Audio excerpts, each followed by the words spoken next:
ঢাকার শেরেবাংলা কৃষি বিশ্ববিদ্যালয়ে এখন কর্মকর্তা হিসেবে চাকরি করছেন উপাচার্য অধ্যাপক শহীদুর রশিদ ভূঁইয়ার দুই ছেলে। 4 মাস আগে সেকশন অফিসার পদে নিয়োগ পেয়েছেন তার ছোট ছেলে।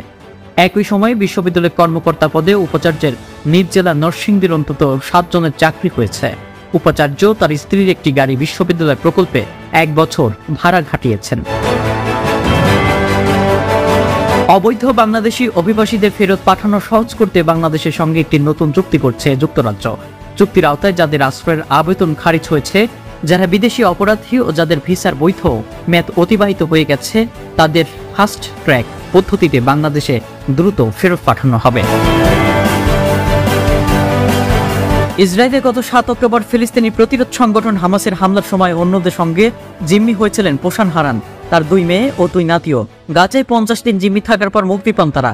এই ঘটনা হারানোর 3 বছর বয়সী নাতির উপর কি প্রভাব ফেলেছিল সে কথা স্মরণ করেছিলেন তিনি। মানুষ স্বপ্ন দেখে এক, হয় আরেক, আবার কখনো কখনো স্বপ্ন বাস্তবে ধরা দেয়। ঢাকায় ছবির নায়ক শ্রাবণ শহর ছোটবেলার স্বপ্ন বড় হয়ে যেভাবে ধরা দিয়েছিল, একদিন সিনেমার রঙিন দুনিয়ার নায়ক হিসেবে নিজেকে দেখবেন, এমন স্বপ্ন নিয়ে মায়ের টাকা চুরি করে কুমিল্লা এক গ্রাম থেকে পালিয়ে ঢাকা আসেন শ্রাবণ। এসে ফার্নিচারের দোকানের কাজ শুরু করেন। সেই কাজ করতে করতে এক সময় স্বপ্নের নায়িকা মুনমুন ময়ূরীর কাছাকাছি যাওয়ার সুযোগ হয়। একদিন স্বপ্ন হাতের মুঠোয় ধরা দেয় তার। এক সময় চিত্রনায়িকা সাহারা সাথী, ঝুমকা, পরিমণিদের নায়ক হিসেবে পর্দায় ভেসে উঠলেন সেই পলাতক ছেলেটি। এই ছিল আজকের আলোচিত দেশ দেশান্তর 24 সংবাদ।